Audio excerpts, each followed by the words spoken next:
Dans son bilan annuel, Santé en français a fait état d'un léger déficit budgétaire. Pour faire face à cette situation, l'organisme a trouvé une entente avec le ministère de la Santé du Manitoba qui lui permettra de couvrir une partie de son financement. Jérémy Roberge est le directeur général de Santé en français. Cette année, on a quand même eu des revenus qui avoisinent des revenus qui avoisinent les 928 000 avec des dépenses qui sont autour de 994 000 On a fait un petit déficit, mais c'est un déficit circonstanciel qui est lié au changement de notre entente avec le ministère de la Santé, des aînés, des soins de longue durée. Mais on a aussi annoncé ce soir, dans le fond, la nouvelle entente qui a débuté le 1er avril 2025. On est très satisfait de l'échange qu'on a eu au cours de la dernière, puis du travail qu'on a fait avec la province au cours de la dernière année pour avoir une nouvelle entente. C'est une nouvelle entente qui finance le mandat de santé en français, vraiment à proprement parler. On est confiant qu'avec cette entente-là, qui représente 50% de notre financement, maintenant, on a les coups des franches pour avancer pour les 3 prochaines années. Pour les 4 prochaines années, Santé en français s'est doté d'un plan stratégique qui se décline en 3 axes prioritaires, précise Jérémy Roberge. Essentiellement, c'est une nouvelle planification stratégique qui vise à travailler avec la communauté puis à bien représenter la voix de notre francophonie manitobaine.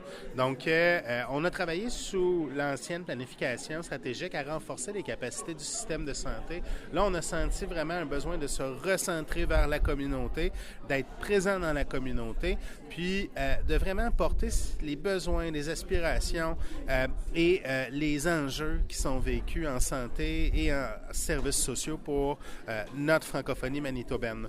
Donc, je dirais, c'est ça. Essentiellement, là, on recentre autour d'être la voix. On continue notre travail, si on veut, qui est au niveau provincial, là, et d'influencer les politiques publiques, les décideurs, les hauts fonctionnaires, mais on le fait vraiment dans une perspective où on représente la voix de la communauté. Cette nouvelle planification stratégique permettra à l'organisme de travailler au renforcement de la communauté francophone du Manitoba, comme l'explique sa présidente Diane Poiron-Toupin. Avec la mise en place du Bureau santé des francophones à Shared Health, Soins communs, nous constatons un partage de responsabilités. Nous avons maintenant une instance au sein de notre comité de santé provinciale qui veille à la planification et à la coordination des services en français à un niveau systémique. Le travail que nous avons effectué avec la planification stratégique en est donc un de recentrage, c'est-à-dire revenir à notre raison d'être. Cela se traduit par une mission où Santé en français porte la voix de la francophonie dans l'amélioration des services de santé et des services sociaux en français.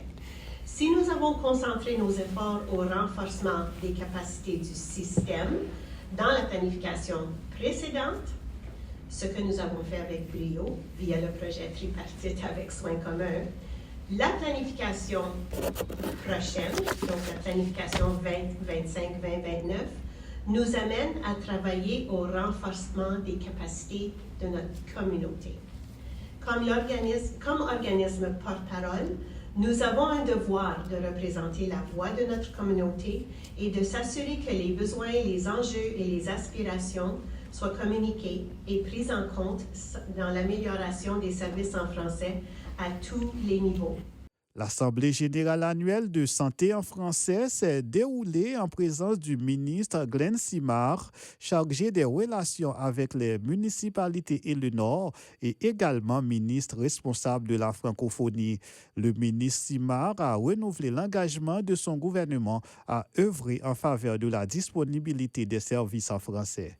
Et pour aller plus loin dans notre engagement pour améliorer l'accès aux services de santé en français, notre gouvernement vient de conclure un accord avec le gouvernement fédéral.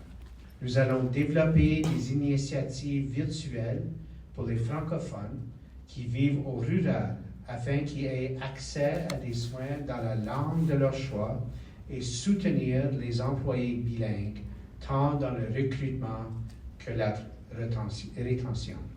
Au cours de son assemblée générale annuelle, Santé en français a confirmé la perte de certains de ses services d'appui qui sont désormais transférés à Soins communs, l'Office provincial de la santé du Manitoba. Le projet Santé Immigration francophone financé par l'IRCC, Immigration, Réfugiés et Citoyenneté Canada n'a pas été renouvelé. James Olivier, IJL, Winnipeg.